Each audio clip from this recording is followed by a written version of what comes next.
tortoises that have had their leg amputated. We've got a royal python with a really big bulgy eye. We've got bearded dragons with missing limbs. Loads of information in this video. We're going down to Cheshire Reptile Rescue. So we're going to start with the tortoise. Look at, what's up with him?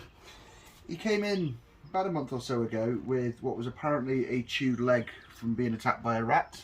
Attacked by a rat? But it was evident it wasn't. It was actually clean snapped. So he's had to have his leg removed. The vets do it, obviously. Yeah. He also had to have his beak trimmed and cut back as well because it was quite bad. So what's the future plan for him here at the minute? 3 weeks of care and treatment, stitches out, and then we're looking at the option of possibly having a prosthetic done. A prosthetic leg? Yeah. For a tortoise? Yes. 3D printed? That's my plan. Because officially, they say the treatment for it is to basically use a Matchbox toy car mounted on the bottom with glue. Something with wheels as a caster. That's what the standard treatment is. But I want to do something a little bit different. Hello, mate. You got it. We'll keep everyone updated with that. Prosthetic leg? Yeah, it'll be either a pressure fit though or strapped to the stump. Look at that. Wow. We'll put him back and then we'll move over and we'll go further down and have a look at some of the other animals down here because there has been a lot of work done here lately. Where are we going off to next? They'll come this way. Come over this way. Now you may see some bits of rubbish and stuff kicking around. That's just because we've been working today. It's just it's a working reptile rescue. Check out that guy. Hello. So, big female boa. She's in shed or in blue. Very much in blue. Unfortunately, humidity's not helping the Viv. No. But she's come from another rescue because her sheer size and bulk, they struggled with her. A lot of rescues don't or can't physically house big enclosures. And here we've got quite a few. So what's the plan for the boa? It's going to be left to shed and then we will be trying to rehome it. But it's finding someone that can take a 7.5 foot boa that's the size of my thigh. That's it, because here you can't just come in and say I'll take that boa, because there's a procedure to follow. What's the procedure, especially regarding big snakes? Well, one, you've got to have an enclosure big enough. Yeah. Secondly, it's no good one person who's never had a snake before coming in for a big boa. It's something that's a more advanced species. And I would also recommend something the size of her is probably having 2 people that are competent with a large snake. And that's the sort of thing you need to have for the requirements to have a big snake naturally. So what, has it got a name? She hasn't at the minute. There you go, stick your name suggestions in the comments down below. What's underneath? This is Thor. Thor. He came from... Where did he come from? Barnsley. The other day. Oh, look at him. I love the eyes. Look at the eyes. So again, what's the plan with that girl? No, it's the boy, that one. Oh, okay. Then what's the way? We're not gender specific here. He's only been in a few days, so he's not going anywhere yet because we need to make sure he's feeding and doing everything he should be before we even consider that. So when an animal comes in here, they go in, they get fed, they go through a procedure of. It's making sure they're fit and healthy. There's no point rehoming an animal that's going to die on somebody. That's it. Reptiles are extremely easy to be able to hide illness, so to speak. What about the dude down here? Look at that one. White corn snake. It's not often we see something like that, especially in a reptile rescue. We get everything down here. We can't do anything without seeing the man. Cherry, fist bump, Cherry. Yes. Hello. Not in a very good mood today, though. You. But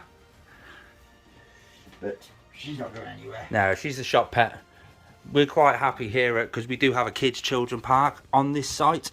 I'll leave the description, all the details down in the description. He often comes on the park and has a little munch around with me. Sir Hiss. Sir Hiss a lot. He only seems to like Danielle. That's one of the staff here. Yes. And again, look at that tiny little bosque and a nice decent sized enclosure. And oh, hello. So again, what's the plan with this guy? Danielle's having him. Oh, okay. So he's already been rehomed. Yeah, he's going to one of the volunteers, but we're waiting for his tank to come. Oh. Because obviously that size Viv ain't going to last him long, so he's going into one more the size of what the boas and things are in for now. So that's the thing here. It's not just about, you don't just have the animals, you have the equipment to go with these animals. Those 2 are empty, aren't they? Yep. And again, that's solely because they've been rehomed. They've gone through the process and they're gone. Chances are they'll have a royal in one then by the end of the week. Can you imagine a royal python, a ball python, in an enclosure just like that. And the thing is, we've tested it. We know for a fact a royal python will use every single inch of the enclosure. They always do, and they love climbing. Can we get down to the king? Oh, Cheeks. The king. Now, there's a story behind Cheeks, isn't he? Because he's not what you think. Right, what I want you to do is, this is Cheeks. Stick in the comments what you think Cheeks is, and we'll come back to him a bit later, and I can guarantee you're possibly going to be wrong. They will, because everyone will say... Yeah, everyone will say what everyone thinks we're going to say, but he's not what you think. Nope. He's a king. He's getting some age onto him now, isn't he? Yeah. Oh, he's awake. He's opened his eyes. Oh, it's not you again, is it? What have we got here? Tortoises that are sold way too small to people, and then they get puffy eyes because they're not kept warm enough and things. Oh, look at that. So, needs to be kept warm and hydrated. So is this somebody that bred them, sold it far too quick, and then they're just not 100%, so they come into here? No, that one, people buy them from the shops, and then when they get puffy eyes and things like that, don't want to take them to a vet. Ah. Now, It's amazing how... 9 times out of 10, especially with horse fields and things, it's dust in the eyes or it's dehydration. And that's why they have the large flat water bowl, so they can just go in. I mean, look at that, he's gone straight into the water bowl. And look at him, he's just loving it. The thing people don't realise now is reptile vets are not as expensive as what they once were back then, and everyone's still scaremongers about going to reptile vets. If you have an ill animal, you can phone someone like yourself and you'll advise what can be done. What could be done. Generally speaking, it doesn't. If it needs a vet, it'll need a vet. And they're not as expensive as what you would think. For argument's sake, the tortoise had his leg removed. Total cost of that was about £180. There you go. There's a and bit that's of reference. Full amputation. Yeah, there's a bit of reference. It's not as expensive as people think. So what have we got over this wall? Because this wall, again, spans the whole width of the actual reptile rescue. We're possibly not going to go all the way through, but let's go through and start. What have we got? Right, so corn snake in the top one. That's down here. Just a normal corn snake. Normal corn snakes are a normal corn snake. They're a beautiful coloured snake. You just think of this. Nature produced that animal in those colours. So then we'll go down to the world's smallest boa constrictor. What's... Can't guarantee it's world's smallest. Pippin. No, we can't guarantee anything, but Pippin. How old's that? About 4 years old. A 4-year-old boa that size. What's the story behind that guy? When he come in, he was... When the people bought him, they were told to feed him a small mouse every 4 weeks. So they did. And they never increased it from said small mouse every 4 weeks. So it's just stunted his growth? On a massive scale. Do you think he's going to actually grow? Or is that him? No, we've had... Between us and Martin, we've had him over a year, and he's not grown. Who's Martin? Because we may as well plug him. Cheshire boas. Cheshire boas. There we go. We'll link him down in the description. There we go. Where are we going off to next? Right. We're going up to the top. Let me just grab my keys. Oh, we're going to grab the keys. There we go. We've got the keys in these habitat enclosures. What do people actually think of these habitat enclosures? I like the fact you can block off everything from the top so you can't see all of that. What do you think, your personal review on these enclosures? Mine? Yeah. I like them. Why? They come flat packed, so they're easier to move. Yeah. They don't break like exochairs, which I do also like, but transporting between places, they're pre-built and you have a habit of cracking them. What about for bioactivity? I've never been able to get bioactive to work. Oh, okay then. Okay. You can do that, my wife can. I can't. Yeah. I like these because the roofs on them are designed specifically to house all the mist systems and everything. I'll show them that because that is quite ingenious. You can see where the hose goes into the actual bung on the back of the mist system. It's quite ingenious, just like that with all the... There he is. What we got? Oh, here we go. Here we go. Oh, oh. Oh. 10-year-old crested gecko. Wow. Come on, mate. 10-year-old. Oh. Splat. He's called... There we go. He's a very, very... Hello. Anyway, you calmed it down a little bit now, haven't you, mate? You calmed it down a little bit. So again, what's the story? Just up for rehome? He came in along with the leopard gecko that's up there. Which we'll go... The moving to another property, and the landlord's told him they can't have pets. Okay, then a little tip for anybody who does have a landlord like that. When you are moving into a house, ask the question, am I allowed to have a caged pet just like a hamster? They always say yes. You didn't specify exactly what you would actually have. You just said one like a hamster. Top tip, it worked for me. The other option is ask them to put it in writing why you can't have it, because legally a landlord can't stop you having them anymore. There we go, then you've heard it here. What's over in this got? Oh, these are the ones I like, because I've got a fair few of these. Look at him. There we go.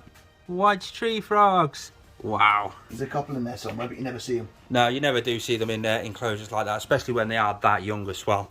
But they're still a fascinating species, though. They're big compared to how they were when we come in. Oh, really? How long have you had them in here? 2-3 weeks. Jesus, so they put some weight on them. Yeah, they were tiny and scrawny when they came in. So again, are they just up for rehome? They will be once they grow. Yeah, add a bit more weight to them. Make sure they're perfectly healthy, and off we go. Oh, see this? Oh, I tell you what, we got a lot of baby animals. That's not baby. That's nearly a year old. What's the story? Go on, you've got to have a story with that one. No, he just got brought in. Lad's gone to university and he's moved in with his partner going to uni. Oh. Brought that in along with a sub-adult leopard gecko. Well, that's not just a normal morph. Do we know the morph details? It's pastel something. Yeah, I would have said pastel. Look at him. I don't deal in the morphs because all it does is encourages people to want the high-end ones. Yeah, exactly that. Exactly that. Which we do also have. Ooh. We've actually got a fair few empty enclosures. This one isn't up for rehoming. It's long-term boarding. Long-term. Oh, my favourite morph. We're just talking about morphs being yeah, and this is my favourite. A nice pied. Pied. Is it a smiley? No, if you don't know what a smiley is, you get the little splodges just there. Oh, it looks like a cool man smiley. Look, see. Yeah. Little emojis on the actual side of the side of the animal.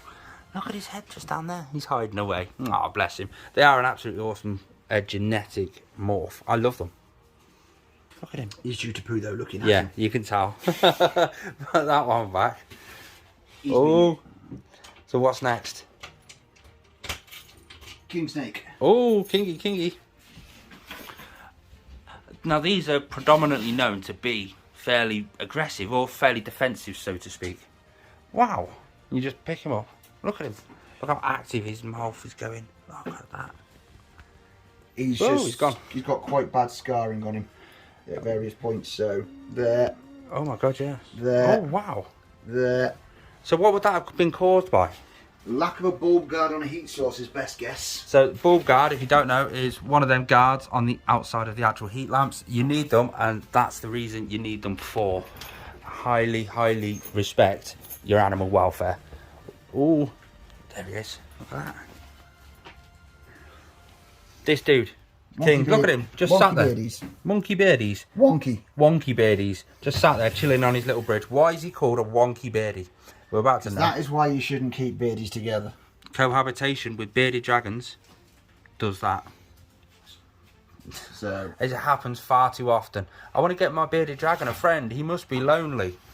but That's what happens. We've got a lot of dragons in with bits missing. So that one's missing a leg. That one's missing a tail. Stumpy.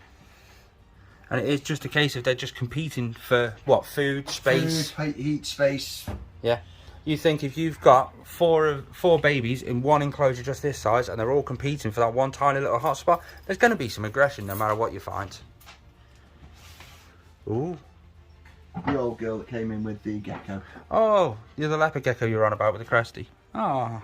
So that one, which hadn't been before, appears to have dropped its tail twice. Oh god, dropped it, got the bulb, and then dropped again and got. Oh, that's a funky one. But it looks perfectly fine and healthy and dead alert. Look at that. She's also 16 years old. She doesn't look 16 years old. Again, is that just up for rehome? Keep her for a bit. Let her get. Possibly, but because of her age, it's not really one you'd want to rehome out in case.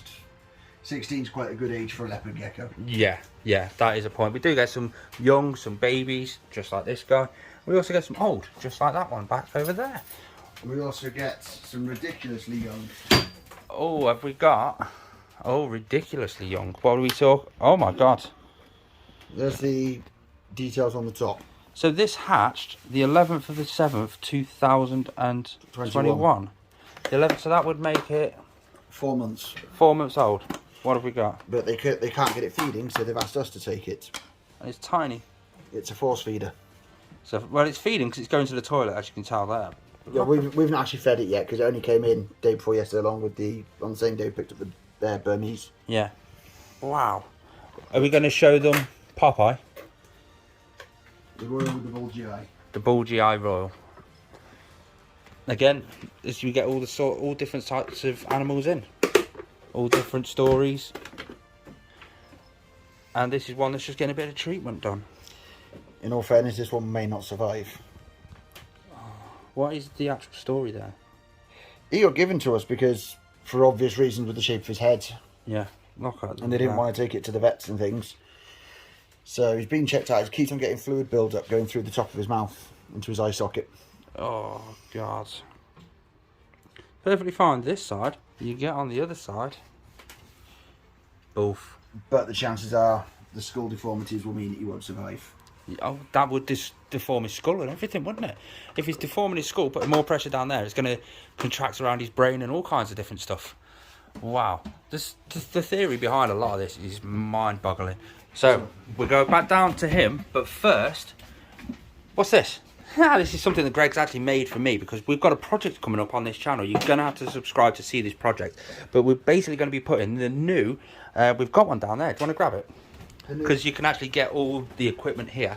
We've got the new ProRep infrared heat projector, and we're going to be comparing it side by side to the Arcadia's deep heat projector. So if you want to see that, or if you have any tips or hints for me to do, just leave it in the comments down below. But hang on, do you know what's that? When it was built, just in case anyone thinks it's not a fair test, it's done using the exact same core of cable, split equally 3 ways. Yep. It's put into a block so that there's no difference in resistance, using 2 separate ceramic heaters fitted at equal distances, using the same power source, and it's in parallel, not in sequence. So what you'll find is it'll be an exact comparison right down to the current going to each bulb. So there is no discrepancies that it could be, oh well, it's gone through one bulb more powerful than the other. It will be direct comparisons between the two. I can't wait to do that. So again, subscribe if you want to see that. But what is Cheeks all the way down there? Because he's not. Do you want to tell them what he's not? Right, he's not an Argentinian black and white. He's not an Argentinian black and white tegu. What is he? He's a charcone tegu. A charcone tegu. Yes. Basically, it's the size of a red tegu, so it's smaller and stockier, but the colour of black and white and slightly paler. So what makes it so special? What's so special about that? Is it one, they're quite rare. Yeah. And secondly, he's also one of the oldest known. How old is he? He's somewhere between 20 and 22 years old now. There you go. And that's been confirmed by microchips that were implanted in 2001. 2001? Yeah. Wow. There's Cheeks, guys. Thanks for tuning in. Peace out.